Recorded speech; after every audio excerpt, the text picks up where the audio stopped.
Liliuokalani, the last reigning monarch of Hawaii, sister to King David Kalakaua, royal aunt to Princess Kaiulani, lives in the memory of her people and in remembrances of Kupuna, elders and family members who inherited stories of Her Majesty, our beloved Queen.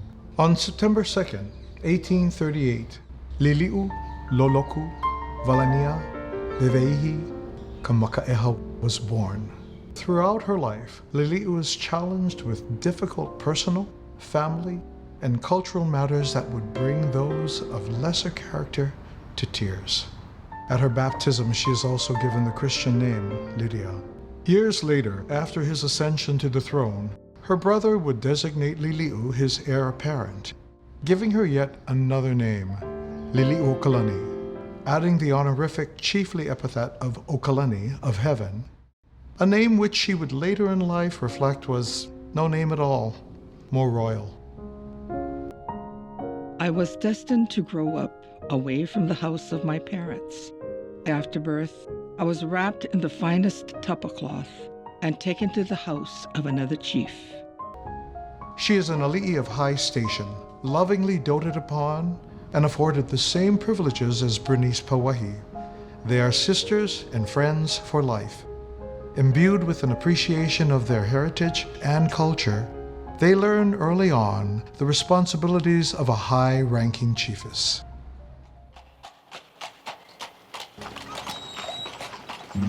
The foreign population soars. Merchants introduce the fine and popular art of distilling rum. They see in Hawaii the dream of profits. Outsiders bring goods to trade and new ideas of land ownership.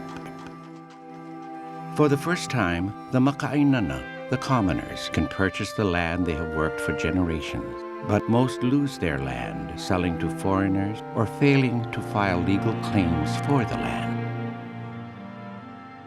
She could play so many instruments, the guitar, the piano, the organ, the zither, the auto harp. She notated all her music and she wrote so many compositions and saw to it that they were all copywritten and published. Many historians of Liliuokalani's life place disproportionate emphasis on the significance of the illegal overthrow of the Hawaiian Kingdom in 1893. These writers often refer to her as the dethroned Queen of Hawaii, but to many Hawaiians, she remains forever our queen. The monumental issues she faced during this brief torrential period of her life made evident her ability to weather political, economic, social, and spiritual challenges and to remain onipa'a in her aloha and compassion, qualities of character which were her lifeblood.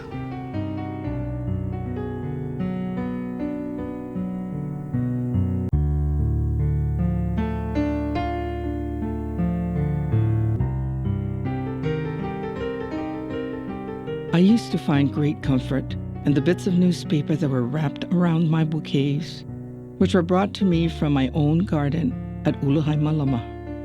Flowers from my home I unwrapped myself, so as to be sure to save those bits of news which I sought opportunity at intervals to read. I received letters, but they were always opened, and I presume read. Though I was still not allowed to have newspapers or general literature to read, Writing paper and lead pencils were not denied, and I was thereby able to write music after drawing for myself the lines of the staff. At first, I had no instrument and had to transcribe the notes by voice alone, but I found, notwithstanding disadvantages, great consolation in composing and transcribed a number of songs, among them Aloha Oe, or Farewell to Thee, which became a very popular song.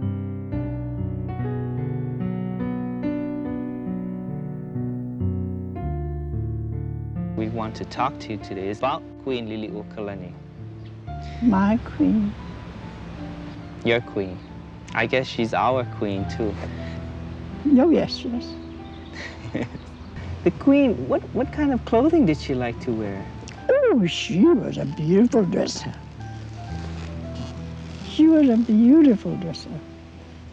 Corsets and velvets. Read out in the evenings, always just the best. Nothing but the best. Her niece, Kaiulani, was beautiful too.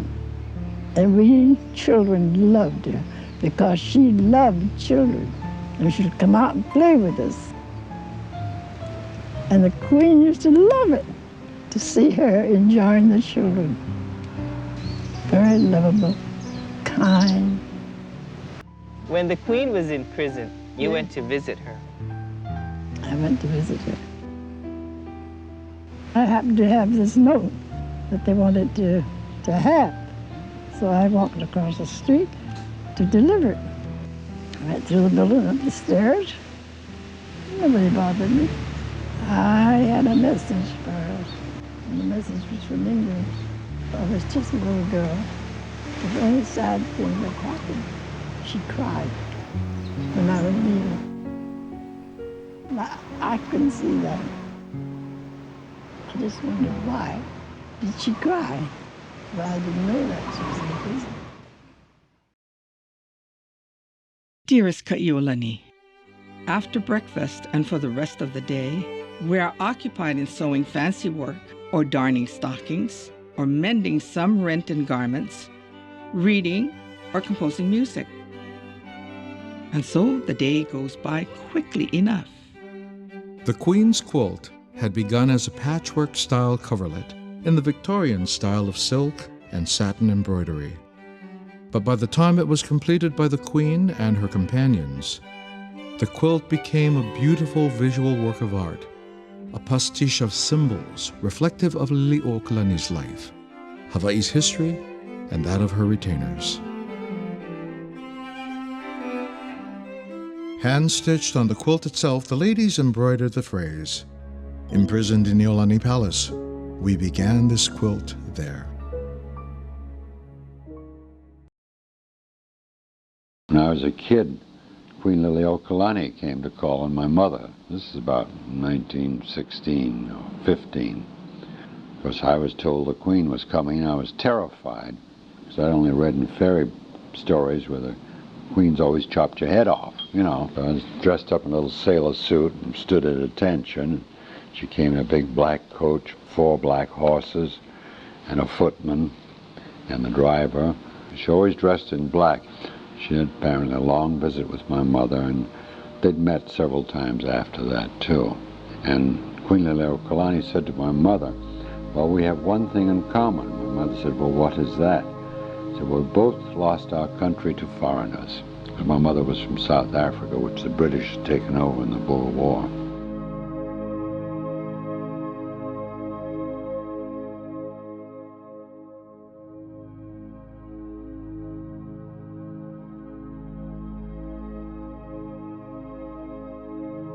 She had abrogated her throne, the Hawaiian kingdom annexed to the United States.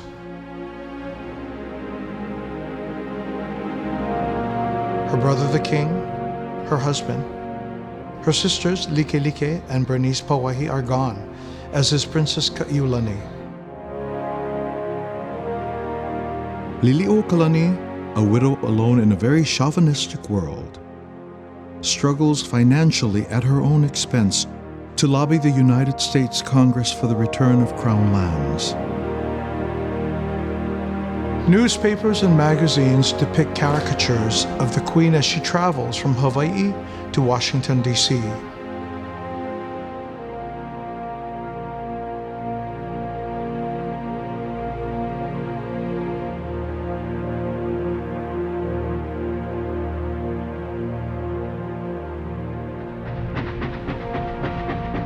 Miles after miles of rich country went by as we gazed from the windows of the moving train.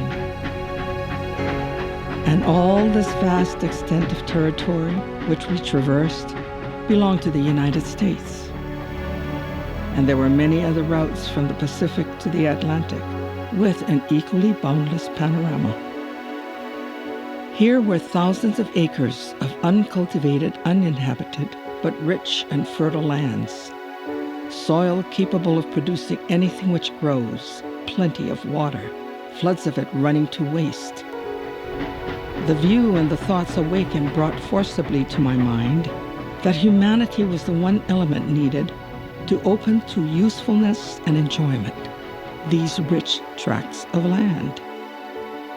There was nothing lacking in this great rich country, and yet this great and powerful nation must go across to 2,000 miles of sea and take from the poor Hawaiians their little spots in the broad Pacific, must covet our islands of Hawaii and extinguish the nationality of my poor people, many of whom have now a foot of land which they can call their own. And for what? In order that another race problem shall be injected into the social and political perplexities with which the United States in the great experiment of popular governance is already struggling?